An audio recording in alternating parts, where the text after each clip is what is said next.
Today the government turns to, and here's what we've achieved together.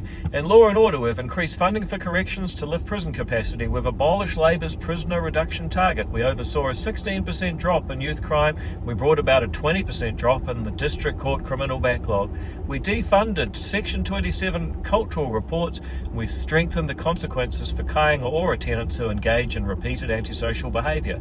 We strengthened the firearms prohibition orders. We made gang membership an aggravating factor at sentencing. We enabled greater use of remote participation by victims in court proceedings. We piloted military-style academies for young offenders. We restored 3 strikes for the serious, repeat violent and sexual offenders. We toughened sentences for attacks on sole-charge workers or those working in a business connected to their dwelling. We've given greater weight to the needs of victims at sentencing. We've introduced tougher measures for serious young offenders, and we've successfully campaigned to overturn race-based prosecution guidelines.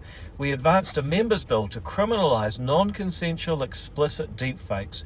We've introduced tougher penalties for shoplifters. We're giving Kāinga Ora more powers to evict unruly tenants.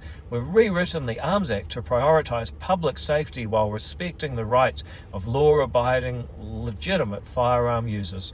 The economy, the cost of living. Well, we've cut wasteful spending to bring down inflation and give the Reserve Bank the confidence to lower interest rates. We've restored the Reserve Bank's focus on attacking inflation only. We repealed the ute tax, we repealed the Auckland Regional Fuel Tax, we repealed and reworked the earthquake regulations which only ACT opposed in the first place. We've tightened sanctions on people who can work but choose not to look for a job. We've eased restrictions to accessing credit under the Credit Contracts and Consumer Finance Act. We've restored interest deductibility for residential property. We've restored the option of 90-day trials for all businesses. We've repealed so-called fair pay agreements and unveiled new contracting gateway tests to provide certainty to workers and businesses alike when it comes to contracting or employment. We're simplifying health and safety law to reduce compliance costs. Changes to the personal grievance process we're also enabling bonds for renters with pets. We've restored the 90-day no-cause terminations. We've advanced a members' bill to allow mutually agreed settlements for termination of employment. We've advanced a members' bill to liberalise Easter trading rules. We've restored tenants and landlords' notice periods to 21 and 42 days. We've introduced legislation to improve access to building products available overseas so Kiwis can build cheaper too. We're delivering regulatory relief for consumers and businesses dealing with costly and time-consuming anti-money laundering rules. We've reversed blanket speed limit reductions and enabled faster speed limits on our safest roads. We've established the Ministry for Regulation to cut red tape to make doing business simpler and to remove unnecessary costs for New Zealanders. We've established a red tape tip line so Kiwis can report the most pressing regulatory issues to be fixed for them. We've commenced regulatory reviews to reduce compliance costs across multiple sectors. Early childhood, hairdressers, agricultural and horticultural products, telecommunications, labelling laws. We passed a Regulatory Standards Act to provide more transparency and accountability for bad lawmakers, raising the political price for those who want to make laws that increase costs on your family or your business. We've more than doubled the speed of overseas investment approval decisions, and we're changing the Overseas Investment Act to make it easier to invest in New Zealand. We reversed the oil and gas ban. We've passed legislation to promote the use of Crown minerals. We're progressing a supermarket fast track to increase competition to give you lower prices. We're rolling back the climate reporting requirements for financial institutions, and we're backing rural New Zealand.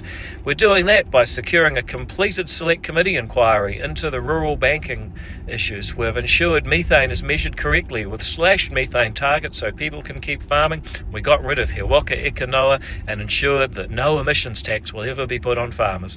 We're making freshwater plans more affordable and practical. We've kept agriculture out of the emissions trading scheme. We're scrapping significant natural areas and bringing in biodiversity credits.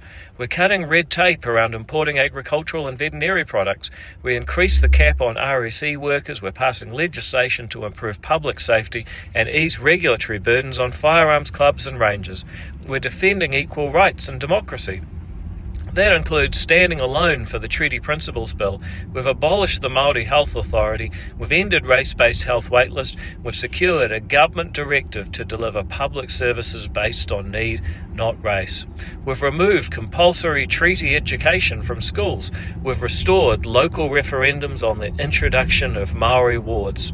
We've repealed Section 7AA of the Oranga Tamariki Act to ensure child safety, not race, is at the centre of state care decisions. We've scrapped diversity quotas for government procurement. We're removing unelected Ngāi Tahu representatives from Environment Canterbury, and we're reviewing special entrance pathways for medical degrees so that people are accepted into med school on need and ability, not race. We've successfully campaigned to overturn race-based prosecution guidelines. We've increased investment in defence to protect New Zealand's sovereignty and our national security. We've broadened the scope of the COVID inquiry with a second phase, including public hearings. We've halted work on hate speech laws. We've advanced legislation to protect free speech in universities. We've initiated a social media inquiry to gather all the evidence on its benefits and harms and possible solutions that respect parental responsibility rather than knee-jerk bans without proper consultation. In health, we've delivered Pharmac its largest ever budget to fund or widen access to 66 medicines. We've delivered record funding boosts to GPs. We've enabled a 12-month prescription from 2026. We've streamlined medicine approval through the Rule of Two so New Zealanders can benefit from medicines widely available overseas. We've restored the sale of medicines containing pseudoephedrine. We've enabled access to weight loss drugs for prescription.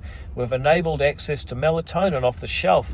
We've allowed prescription of cybacillin for cases of depression where other treatments haven't worked.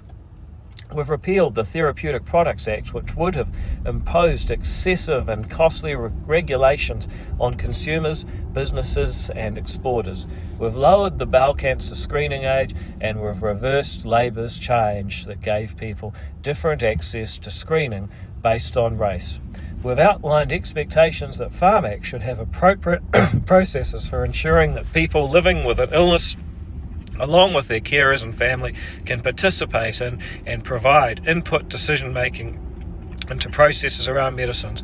We've removed the ban on medical conferences to improve access to life-saving medicines, to help upskill the health workforce, and to deliver an estimated 90 million in economic benefits. We're allowing charities to run online lotteries, such as those run by the Heart Foundation, Coast Guard New Zealand and local hospices, to ensure they have the funding they need to operate. In building an infrastructure, we've launched a framework for long-term regional deals between central and local government. To deliver reliable, more affordable infrastructure, we've launched a refreshed framework for public-private partnerships so taxpayers can benefit from a private sector commercial discipline. We're replacing the Resource Management Act with a system based on property rights to make it cheaper to build new housing infrastructure, supermarkets, factories and more. We're creating new guidelines for market-led infrastructure proposals to make it easier for people and businesses to contribute innovative ideas for solving New Zealand's infrastructure problems. We're reforming the Infrastructure Funding and Financing Act to ensure we have the tools to pay for growth. We've made overseas building product available so the cost of building is lower. We've cut red tape for garden sheds and small structures near property boundaries. We've begun public consultation on the 30-year National Infrastructure Plan. In education, we've restored charter schools, now with the option of state school conversion to provide families with the choice of an education that works for them. 8 charter schools are already open, 9 more are announced to open next year, and a further 7 are in the pipeline. We've streamlined early childhood education regulations, we've delivered an action plan to improve school attendance, and we've started publishing attendance data weekly. We've taken a firmer stance on prosecutions for parents of students who refuse to send their children to school or won't engage with support offered to them. We've improved the school lunch program to feed more students for less money. We've passed legislation to uphold freedom of speech in universities. We're reviewing funding of early childhood education to ensure it is simple, fair and gets value for money, with a commitment that there will be no reduction in overall funding. We've restored the balance to the Aotearoa New Zealand History's curriculum.